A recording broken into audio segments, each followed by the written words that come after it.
Vamos a leerlo detenidamente y pedir al Espíritu Santo que nos muestre qué es lo que Él quiere hablar hoy a nuestras vidas. Leamos entonces, por favor. Aquella luz verdadera que alumbra a todo hombre venía a este mundo. En el mundo estaba y el mundo por él fue hecho, pero el mundo no le conoció. A lo suyo vino y los suyos no le recibieron, mas a todos los que le recibieron, a los que creen en su nombre, les dio potestad de ser hechos hijos de Dios, los cuales no son engendrados de sangre, ni de voluntad de carne, ni de voluntad de varón, sino de Dios. Oremos. Amado Padre, gracias, Dios, por reunirnos hoy en torno a ti. No solamente esta iglesia, Señor, sino en este momento hay muchas iglesias, Dios, en el mundo, reunidos en torno a ti, Señor. Esperando, Dios, tu bendita palabra. Esa bendita palabra, Dios, que transforma, que hace, Dios de los cielos, hombres nuevos. Esa palabra tuya, en la cual el Señor Jesucristo vino a predicar, la luz vino al mundo, a transformar nuestras vidas, a sacar las tinieblas que había en nosotros. Y por eso hoy, Dios, estamos delante de ti. Dios, para decirte aún que nos perdone. Sabemos, Dios, que te hemos ofendido. Ponte en paz en estos momentos con nuestro Padre Celestial.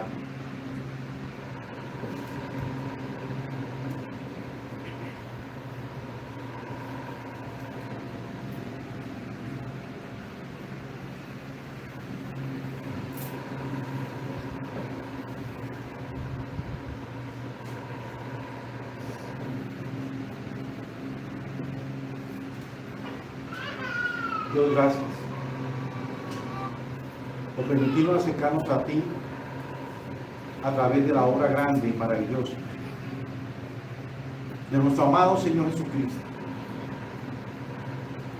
que limpió todos nuestros pecados pasados, presentes y futuros.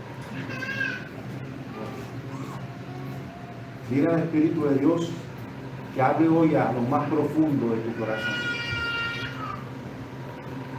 Que tú no quieres solamente ser oidor, sino hacedor de su palabra. Mi corazón está dispuesto, oh Dios, mi corazón está dispuesto. Gracias, mi buen Dios. En Cristo Jesús te damos gracias. Amén y amén. Hermanos, quiero recordarles que este evangelio es netamente evangelista. Recordemos que la audiencia en la cual está hablando Juan es una audiencia de griegos y judíos creyentes.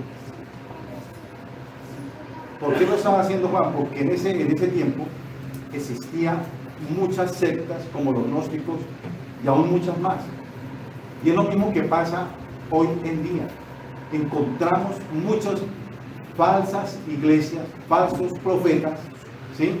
Y que tal vez nos vamos a encontrar en algún momento con ellos y sabemos y tenemos que saber cómo responder a ellos. Por lo menos usted puede encontrar con un testigo de Jehová, pero usted de pronto está preparado para hacer defensa del evangelio. Eso es lo que quiere el apóstol Juan, que apuntamos a presentar defensa del evangelio. Recordemos entonces un poco lo que vimos el domingo pasado. Estuvimos viendo los versículos del 6 al 8, el cual Juan muestra o brinda su primer testimonio, hablado de ser hablado quién es Jesucristo y quién es la luz, quién lo comisionó para dar testimonio y cuál es la fidelidad de este testimonio.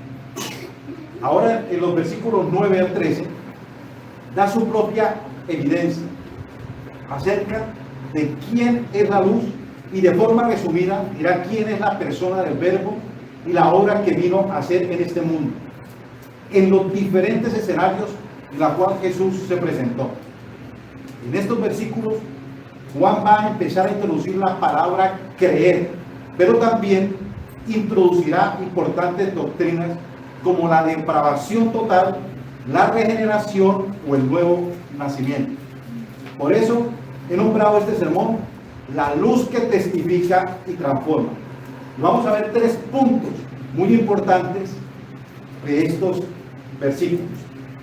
El primer punto lo he denominado la luz que testifica a un mundo depravado, que lo vamos a encontrar en los versículos 9 al 10.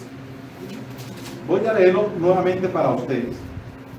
Aquella luz verdadera que alumbra a todo hombre venía a este mundo. En el mundo estaba y el mundo por él fue hecho, pero el mundo no le conoció. Veíamos entonces el domingo pasado que Juan el Bautista era como una pequeña lamparita, el cual su aceite se iba apagando poco a poco.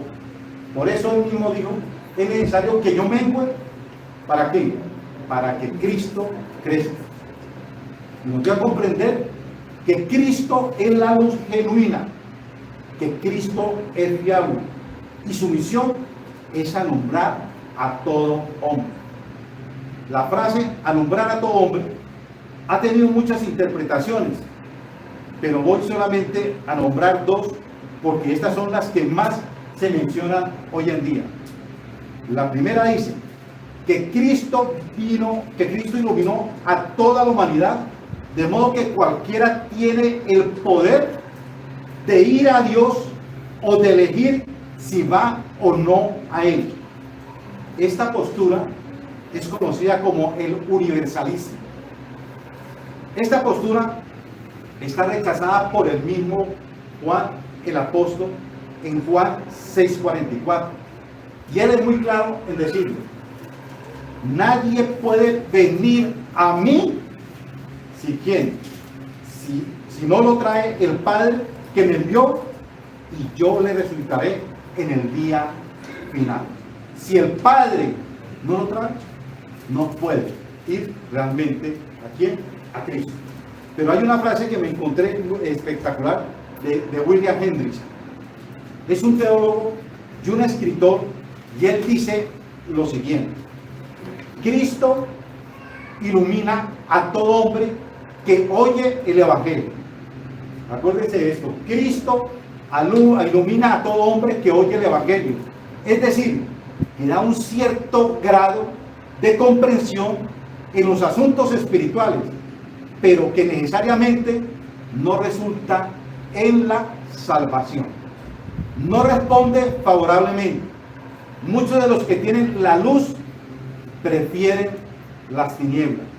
Sin embargo, algunos de los que escuchan el Evangelio, debido a la gracia soberana de Dios, obtienen la vida eterna.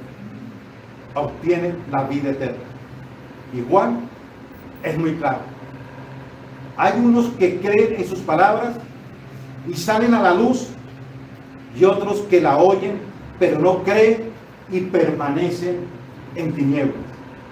El Señor, como luz verdadera, simplemente cumple su labor de iluminar el entendimiento de todo hombre. Recordemos que Juan, en los versículos 6 al 8, da testimonio de la luz. En ese momento, Jesús no había iniciado su ministerio. Y Juan dijo: venía a este mundo. Aquí estaba hablando de forma general de que el Logos, el Verbo o Jesucristo, estaba en este mundo y estaba cerca de iniciar su ministerio. Y mire por qué digo esto. Si nosotros vamos a Juan 1:10, es muy claro el apóstol Juan. Dice: en el mundo estaba. ¿Quién estaba? Jesucristo. ¿Ya estaba qué? en el mundo antes de qué? De la creación. Y el mundo, ¿por qué fue hecho? Por Él, dice. Pero el mundo, ¿qué fue lo que hizo? No le conoció. Jesucristo ha estado siempre en el mundo. La palabra estaba viene del griego imperfecto y hace referencia a la eternidad. Es decir, Jesús siempre ha brillado como luz y siempre ha estado en el mundo desde que fue creado por Él. El versículo 10 dice, y el mundo por Él fue hecho. Él vino al mundo, que Él mismo creó, pero este mundo, ¿qué fue lo que hizo? No le creyó, no le conoció. Entonces tal vez usted se preguntará, ¿qué es el mundo? Y Juan aquí se está refiriendo a la humanidad en general. La luz vino a esta humanidad. Esta luz ha brillado desde el Antiguo Testamento, pero el hombre, por su pecado, es incapaz de reconocer la luz por la ceguera espiritual realmente en que vive. Mis hermanos, a mí esto me parece terrible, que no puedan ver y apreciar la luz radiante del Verbo.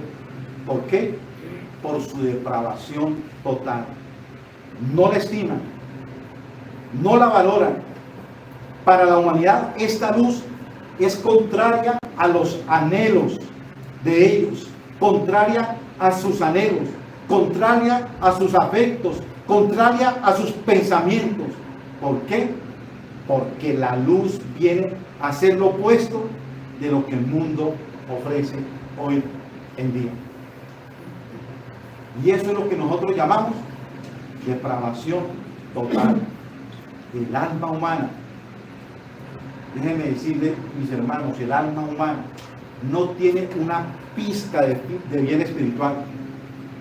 Al no reconocer ni pensar en Dios, la humanidad es mundana, la humanidad es corrupta, la humanidad es impía, la humanidad es ciega, la humanidad es depravada.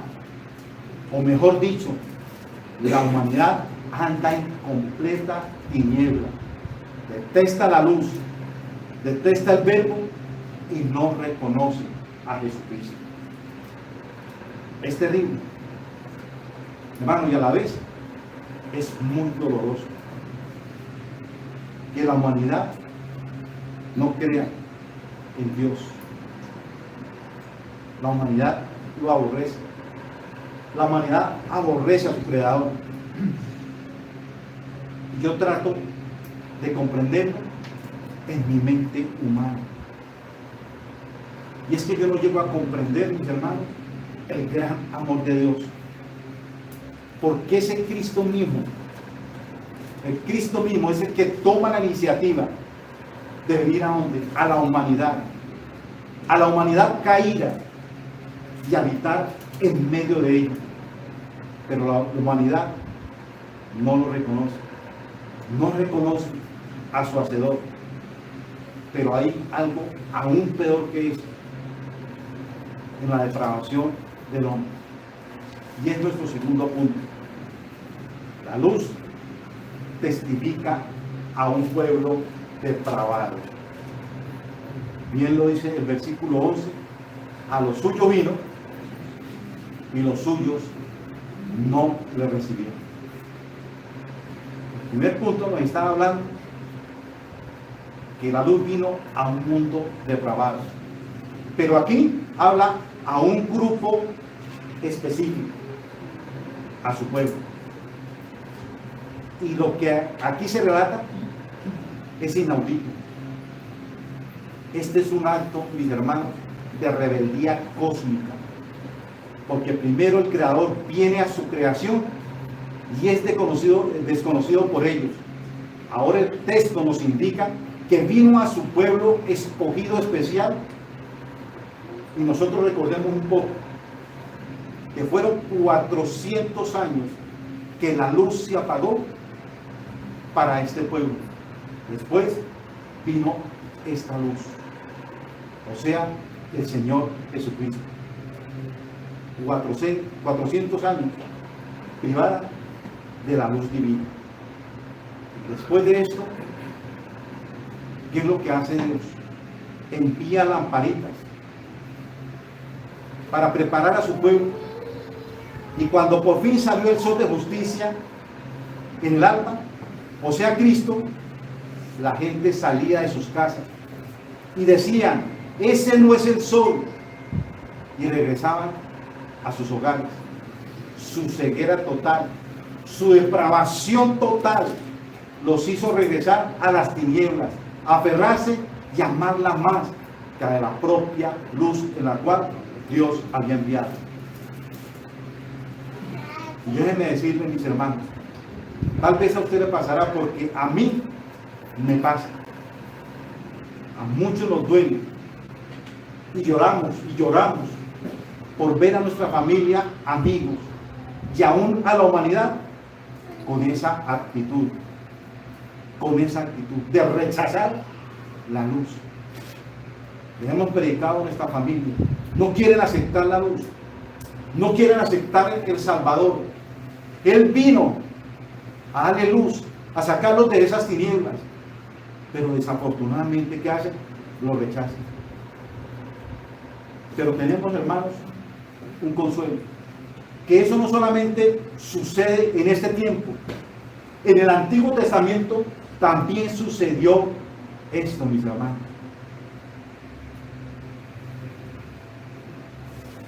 Y damos gracias a Dios que tenemos su bendita palabra.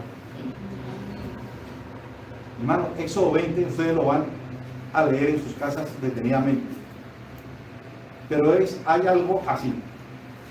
Nos dice que después de que Dios dio, ustedes lo saben, cuidó y libertó a su pueblo, y que se declarara como rey de ellos, ¿qué es lo que hace el pueblo de Israel?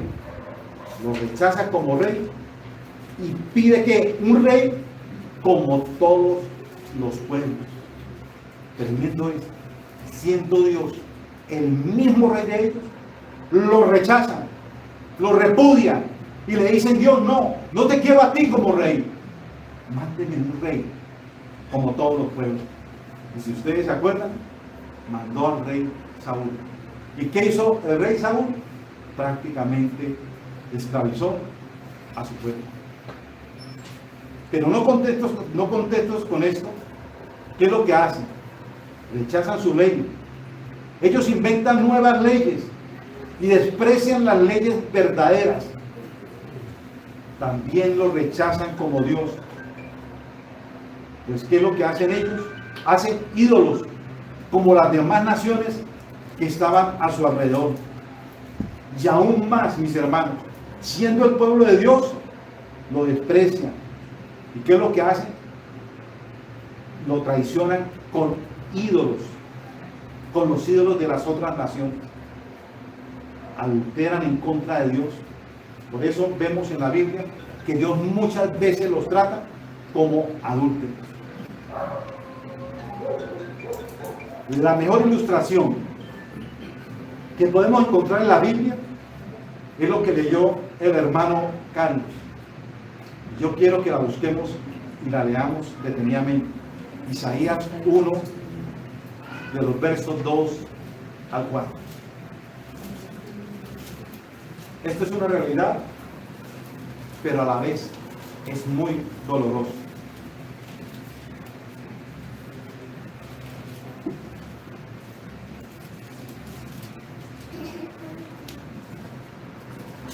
Dice la palabra de Dios: oíd, cielos, y escucha tu tierra, porque habla Jehová. Crié hijos y los engrandecí, y ellos se rebelaron contra mí.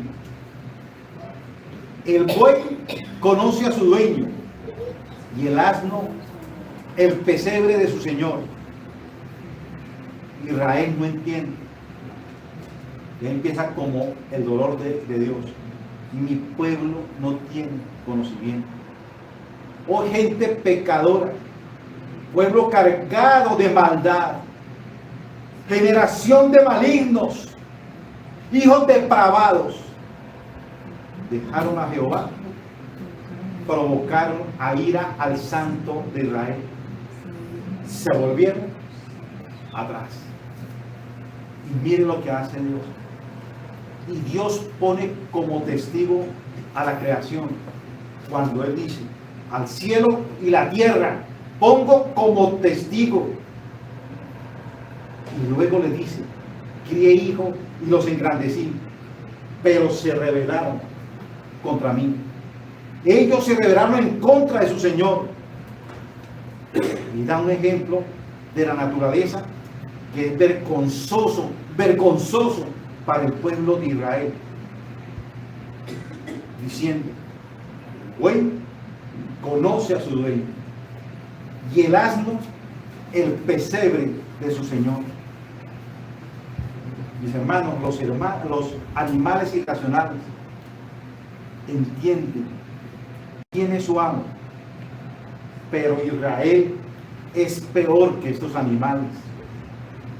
No entienden, no tienen conocimiento. Y luego exclama, lamentando la situación depravada de su pueblo, con estas palabras: oh gente pecadora, pueblo cargado de maldad, generación de malignos, hijos depravados, dejaron a Jehová su Dios y lo provocaron a ir al Santo de Israel, y se volvieron atrás. Esto pasó con el pueblo de Israel, y es lo mismo que hicieron con la luz encarnada en el Nuevo Testamento. Cristo lo expresa en una de las parábolas acerca del pueblo judío. Si ustedes me acompañan, aunque lo voy a resumir un poco, pero les pido que allá en la casa lo lean detenidamente. Lucas 20, del 9 al 18. ¿Qué es lo que narra Lucas 20, del 9 al 18? Narra la parábola de los labradores malvados. En resumen, expresa lo siguiente: un hombre plantó una viña.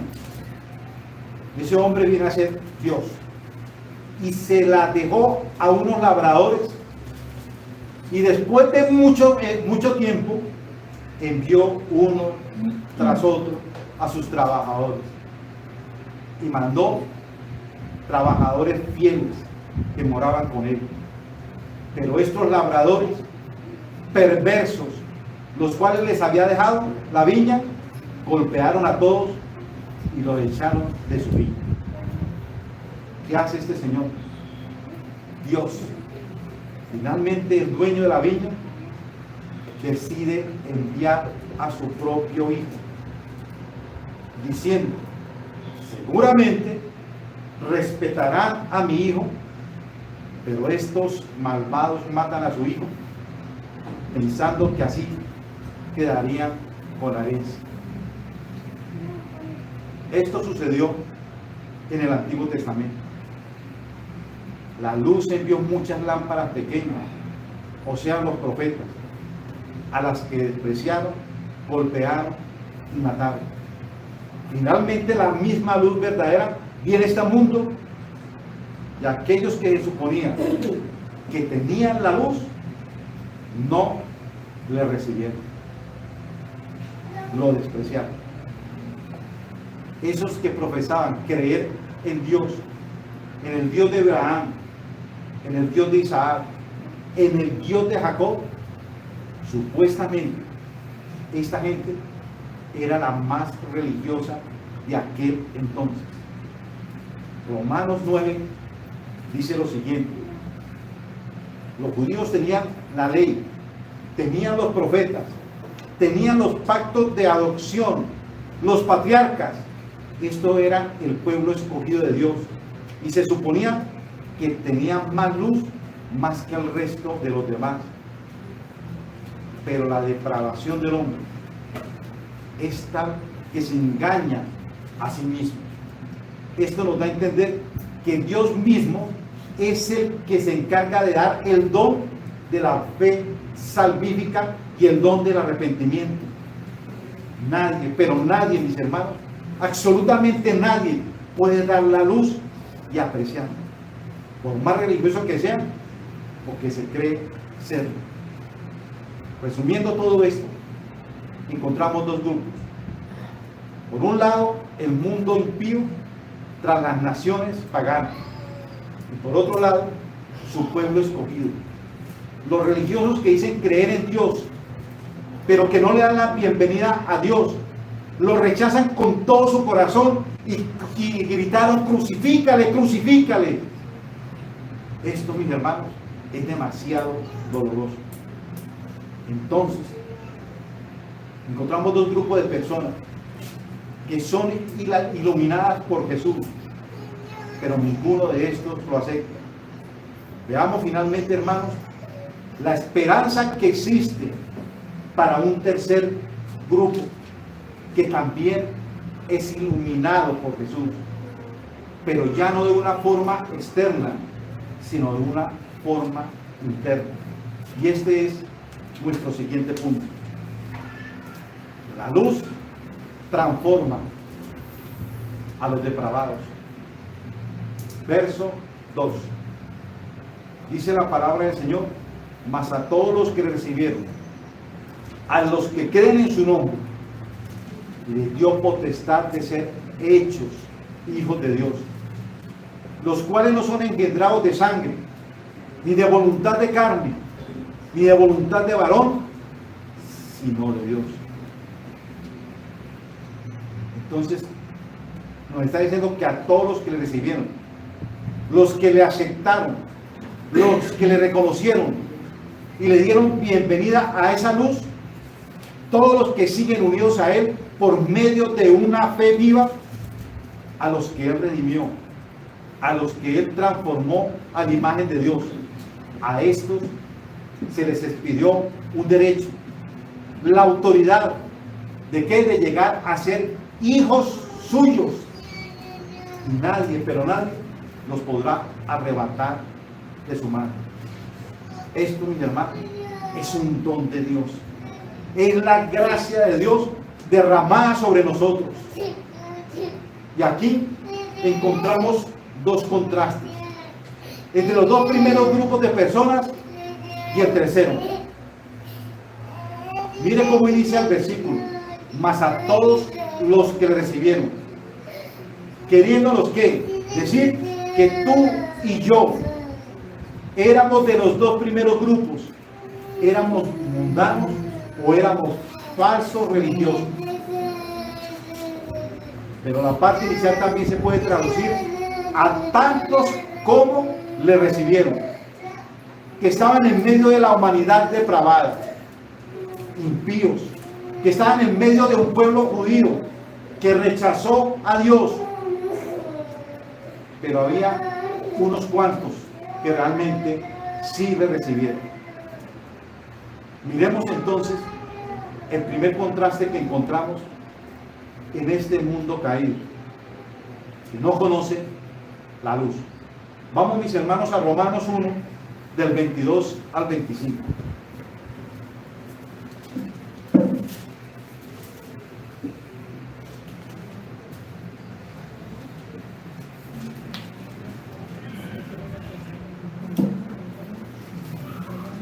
Dice la palabra del Señor, Romanos 1, del 22 al 25. Dice lo siguiente: profesando ser sabios, se hicieron necios y cambiaron la gloria del Dios incorruptible en semejanza de imagen de hombre corruptible, de aves, de cuadrúpedos y de reptiles. Por lo cual también Dios los entregó a la inmundicia en las concupiscencias de sus corazones, de modo que deshonraron entre sí sus propios cuerpos, ya que cambiaron la verdad de Dios por la mentira, honrando y dando culto a las criaturas antes que al Creador, el cual es bendito por los siglos de los siglos. Amén. Y aquí se está refiriendo a la ceguera del mundo pagano y de todos aquellos que imitan sus necias prácticas. Tal ceguera es injustificable. No es otra cosa que una necedad pecaminosa, una depravación total. Hermanos, eso éramos nosotros. Intercambiamos la verdad por la mentira. Pero aquí entonces encontramos el contraste. Los que creyeron en quién, en Él, en la luz, en el Salvador. Dice Efesios 2:8, porque por gracia sois salvos por medio de ¿qué? De la fe. Y esto no de vosotros, pues esto es un don de ¿quién? De Dios. No por obras. ¿Para qué? Para que nadie se gloríe. Así, mis hermanos, que creer en la luz es un regalo que ninguno merece, pero que a Dios le plació dar a aquellos que Él quiere. Además, es una muestra de su gran amor que tiene en sí mismo y que fluye hacia el exterior. Mirad cuán amor nos ha dado el Padre para que seamos llamados hijos de Dios. Por eso el mundo no nos conoce, porque no le conoció a Él. La palabra mirad es una expresión de asombro. Esta palabra nos lleva a considerar y a reflexionar sobre este gran amor de nuestro Padre. Hermanos, esto es una gran inundación de amor derramado sobre nosotros. Tan profundo es este amor de Dios que nos llama hijos. ¿Quién eres tú? Un hijo de Dios. ¿Quién soy yo? Un hijo de Dios. Nada más ni nada menos, mis hermanos, que el creador del cielo, la tierra, el mar y todo lo que en ellos ¿qué? Hay. Usted no es cualquiera. Usted es el hijo del Rey de Reyes, del Señor de señores. Eres el Hijo de Dios. El segundo contraste que encontramos es el del pueblo judío. No recibieron la luz. Estos que decían ser los religiosos del momento, estos que decían ser los que creían en Dios del pacto, estos que creían en la ley de Moisés, estos mismos gritaron: crucifícale, crucifícale, y destruyeron la luz. Pero el tercer grupo, está en contraste. Le recibieron, le dieron la bienvenida al ver la luz. Ellos gritaron emocionados: ¡Hosana! ¡Hosana al Rey de David! Bendito el que viene en el nombre del Señor. ¡Hosana en las alturas! Bendita luz que ha venido a nosotros.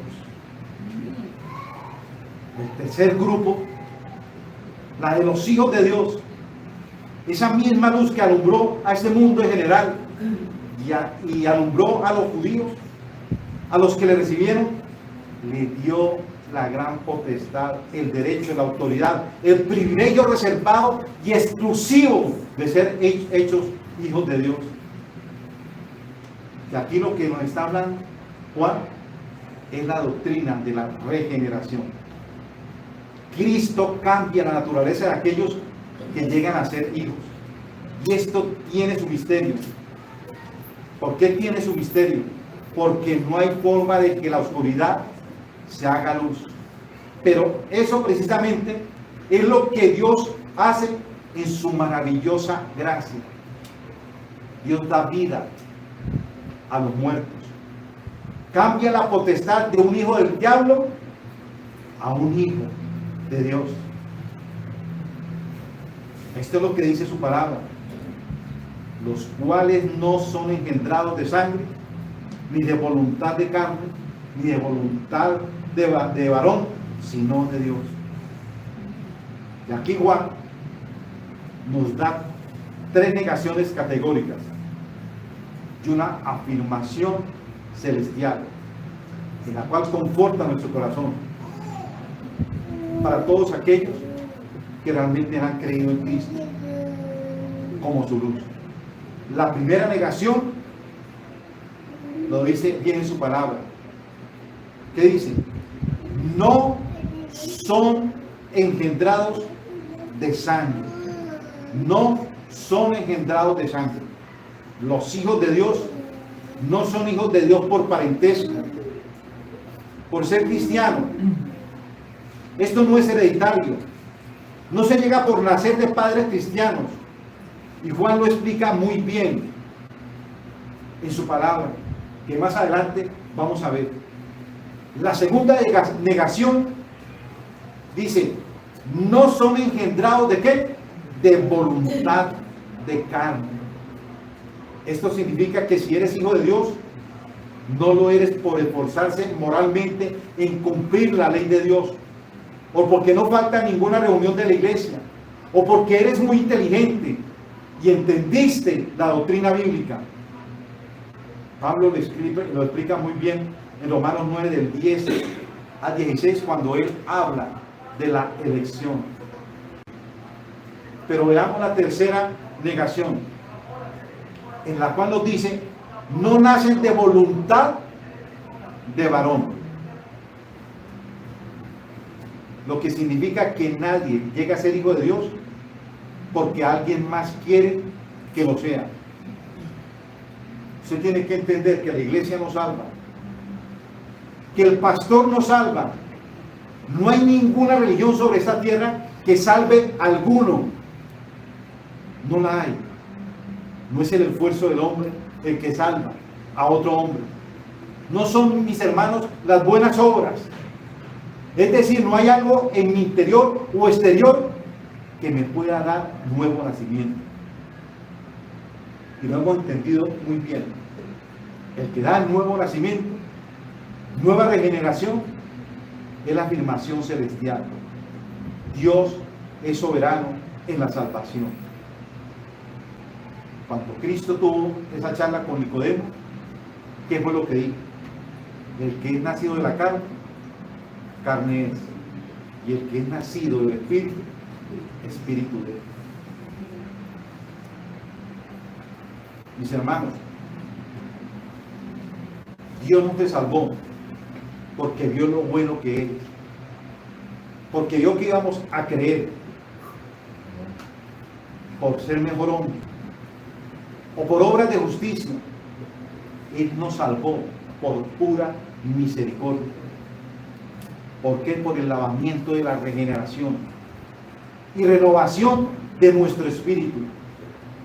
Él nos salvó por pura gracia. Solo Dios puede hacer ese milagro. Y aquí encontramos entonces la verdadera naturaleza del Evangelio. Es que Dios es Salvador, cuyo poder nos hace recibir a su Hijo y creer en su nombre. Cristo vino a salvar y salvó. Cristo vino a cumplir la voluntad de su Padre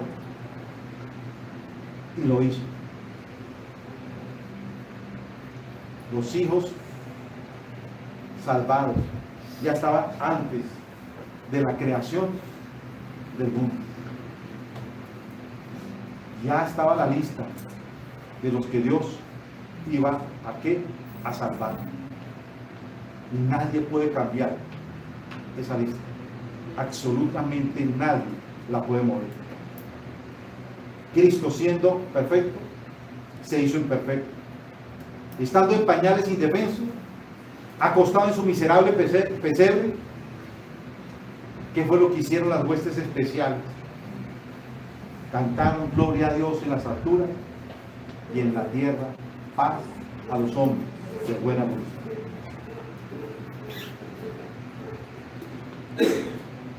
La Biblia nombra a un personaje llamado Simeón. ¿Qué fue lo que dijo Simeón? Este pequeño niño, ¿ya han visto mis ojos? He visto la salvación, la cual es preparado en presencia de todos los pueblos. Refiriéndose al niño, él dice, él es revelación a los gentiles y gloria de un pueblo de Israel. Mis hermanos, hemos visto la historia, hemos visto la doctrina, pero ahora, mis hermanos, ¿qué aplicación tiene esto realmente para nuestras vidas? Y les pido que presten atención a la aplicación que tiene el sermón de hoy para nuestras vidas. Mi querido amigo, tú que me estás escuchando tal vez vía internet, tal vez pueda ser usted del primer grupo que seas un impío empedernido, que no reconoce a su creador. Y permítame decirle, mi querido amigo, que si sigues así, irás a los profundos infiernos. ¿Por qué? Porque eres un depravado, que aborrece la luz. Pero hoy, mi hermano, y usted que me está escuchando, tiene la oportunidad de correr a los pies de Jesús y puede pedirle la fe y el arrepentimiento genuino. Pídalo con llanto, pídalo con dolor en su corazón y de forma misericordiosa. Él iluminará su mente y le dará vida. En segundo lugar, puedes que no sea judío. Posiblemente no seas un religioso como estos fariseos que decían creer en el Dios de Abraham, de Isaac y de Jacob, y que tenían a Moisés como un maestro. Posiblemente eres parte de la iglesia de forma externa y no de forma interna. Cuidado, mis hermanos, con eso, con la religiosidad. O posiblemente solo imita a los cristianos sin ser uno de ellos. Recuerda, no pueden nacer de nuevo por ser hijo de cristianos o por sus propios esfuerzos, y mucho menos con la ayuda de otro cristiano. Eso solo lo puede hacer Dios. Ser cristiano no se te va a pegar, mi hermano. No se le va a pegar. Dios te debe dar el nuevo nacimiento, y solo Dios puede dar vida. Y finalmente, mi hermano, si realmente dices que eres hijo de Dios, no es por tu esfuerzo o porque hay algo especial en ti.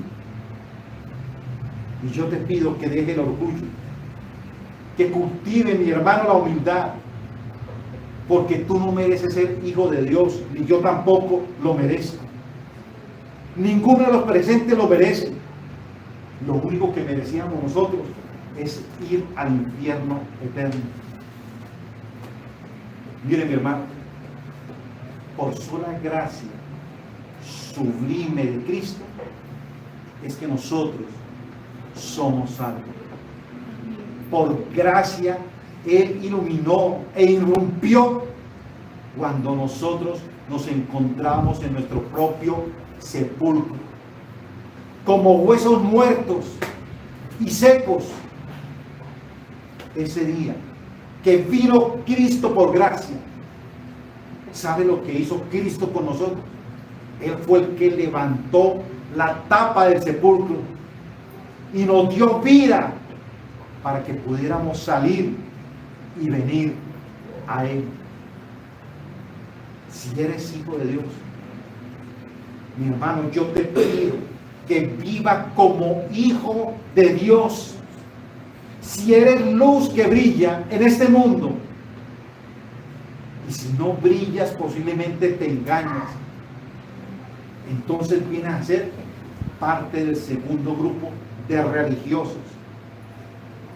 Si eres hijo de Dios, entonces imita a su Padre, desea imitar a su Padre, Tu oración cada día debe de ser: yo quiero, Dios, ser imagen tuya, Señor, aquí en la tierra. Que la imagen de Cristo se refleje cada día en mí, Señor.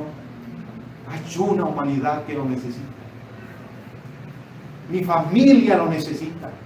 Yo lo necesito cada día. Y esa debe ser nuestra oración. Oremos, mis hermanos. Mira a Cristo sentado a la derecha del Padre. Y no entristezca el Espíritu Santo. Vive, mi hermano, solo para la gloria de Dios.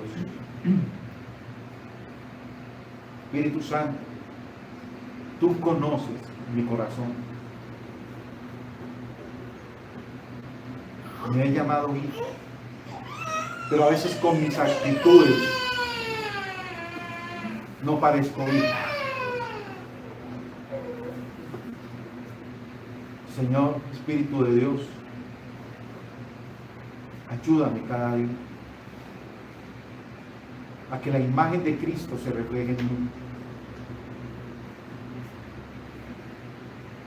Muchas veces, Señor, me unto más de las cosas del mundo que de ti.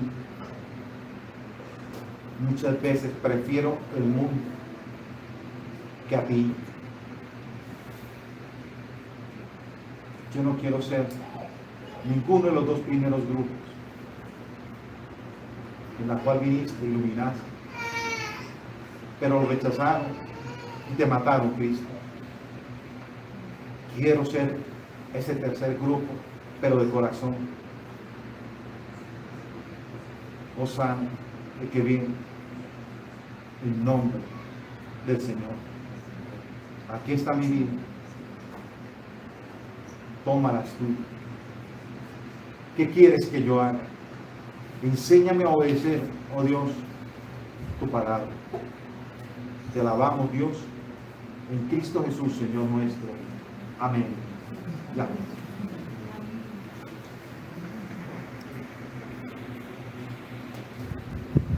Bueno, mis hermanos,